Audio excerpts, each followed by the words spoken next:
नमस्कार, मी अंकिता जाधव. समृद्ध महाराष्ट्राच्या या भागात आपलं स्वागत.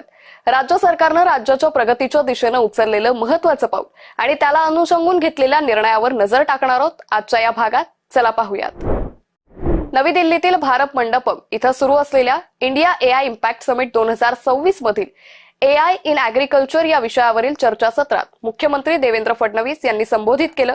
कृषी क्षेत्रात आर्टिफिशियल इंटेलिजन्सच्या सहाय्यानं अन्न सुरक्षितता, वातावरणातील बदलाला सामोरं जाण्याची क्षमता, महिला सक्षमीकरणासह सर्वांगीण समृद्धी आणण्यासाठी शासन प्रयत्न करत असल्याचं मुख्यमंत्री देवेंद्र फडणवीस यांनी यावेळी सांगितलं.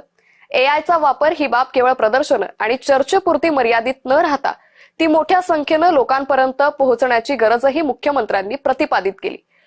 महाराष्ट्रासाठी महत्त्वपूर्ण करार आणि घोषणा, मोठ्या प्रमाणात वास्तविक जागतिक एआय प्रयोग सक्षम करण्यासाठी सार्वभौम एआय पायाभूत सुविधांची स्थापना, शिक्षण, आरोग्य, शेती, कल्याणकारी वितरण आणि सार्वजनिक प्रशासनात एआय पाया मजबूत करणे, संशोधन, नवोन्मेष आणि तांत्रिक विकासाची प्रगती, उदयोन्मुख एआय डोमेनमध्ये कौशल्य विकास आणि प्रशिक्षणाला प्रोत्साहन देणे. देशातला one of its kind platform आहे ज्याच्यावर शेतकऱ्यांना त्यांच्या भाषेमध्ये कुठलीही इन्फॉर्मेशन मिळू शकते. क्रॉप सायकलची इन्फॉर्मेशन मिळू शकते, क्रेडिट ॲक्सेसची इन्फॉर्मेशन मिळू शकते, मार्केटची इन्फॉर्मेशन मिळू शकते. ते सगळ्यांची कनेक्ट होऊ शकतात, सगळ्या स्कीम्स ट्रान्सपरंटली मिळू शकतात. ॲग्रीस्टॅक आणि महाविस्तार हा जो काही एक प्लॅटफॉर्म आपण तयार केलेला आहे, यामुळे शेतीच्या क्षेत्रामध्ये खूप मोठं परिवर्तन होणार आहे. 2026 हे वर्ष भारत युरोप संबंधांसाठी निर्णायक ठरणार आहे. अलीकडेच युरोपियन युनियन सोबत झालेल्या मुक्त व्यापार करारामुळे भारत फ्रान्स व्यापार संबंधांनाही मोठी चालना मिळणार आहे. नुकतेच फ्रान्सचे राष्ट्राध्यक्ष इमॅन्युअल मॅक्रॉन 3 दिवसाच्या भारताच्या दौऱ्यावर होते. त्यांच्या भारत दौऱ्याची सुरुवात ही मुंबईतून झाली. त्यांच्या दौऱ्याच्या पहिल्याच दिवशी पंतप्रधान नरेंद्र मोदी हे मुंबईत आले होते आणि दोन्ही नेत्यांमध्ये व्यापक चर्चा आणि द्विपक्षीय महत्त्वपूर्ण करारही पार पडले. फ्रान्सचे राष्ट्राध्यक्ष इमॅन्युअल मॅक्रॉन यांच्या मुंबई भेटी दरम्यान प्रधानमंत्री नरेंद्र मोदी आणि मॅक्रॉन यांच्यात लोकभवन इथं बैठक झाली. तर इंडो फ्रेंच मैत्रीचा नवा करार नेमका काय पाहतोय? विशेष जागतिक सामरिक भागीदारीची घोषणा, Indo French centre for AI in हेल्थची स्थापना, फ्रान्सकडून 114 राफेल विमानांच्या खरेदी प्रक्रियेला गती, फ्रान्सच्या सफरान कंपनीसोबत हॅमर क्षेपणास्त्रांच्या उत्पादनासाठी करार, एअरबेस टाटा समूहाच्या सहकार्यानं हेलिकॉप्टर निर्मिती प्रकल्पाचं उद्घाटन, संरक्षण सहकार्याचा करार 10 वर्षांसाठी वाढवला, संरक्षण आणि तंत्रज्ञानासाठी महत्वाकांक्षी 2047 रोड मॅपवर स्वाक्षऱ्या. 2026 हे वर्ष भारत फ्रान्स नाविन्यपूर्ण वर्ष म्हणून साजरं होणार. दुहेरी कर टाळण्याच्या करारामुळे व्यापार आणि गुंतवणूक सुलभ होणार. मुख्यमंत्री देवेंद्र फडणवीस यांच्या उपस्थितीत ग्लोबल इकॉनॉमिक कोऑपरेशन 2026 परिषदेचं उद्घाटन करण्यात आलं.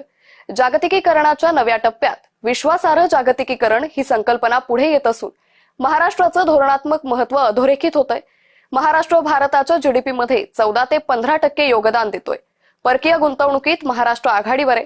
देशाच्या औद्योगिक उत्पादनात 20% वाटा आणि पश्चिमेकडील बंदरांमधून 60%हून अधिक कंटेनर वाहतूक महाराष्ट्रातून होते. मुंबई येत्या काळात जागतिक भांडवलाचं प्रवेशद्वार ठरणार आहे.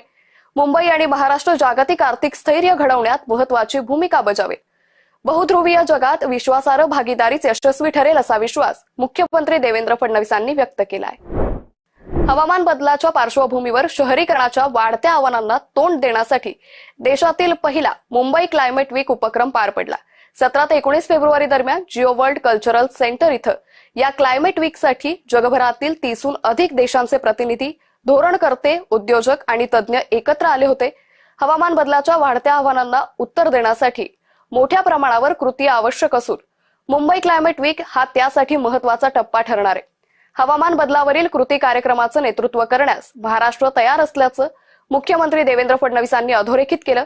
हवामान कृती ही केवळ पर्यावरणीय जबाबदारी नसून भविष्यातील आर्थिक स्पर्धात्मकतेची किल्ली असल्याचंही मुख्यमंत्री फडणवीसांनी उद्घाटनपर भाषणातून स्पष्ट केलंय.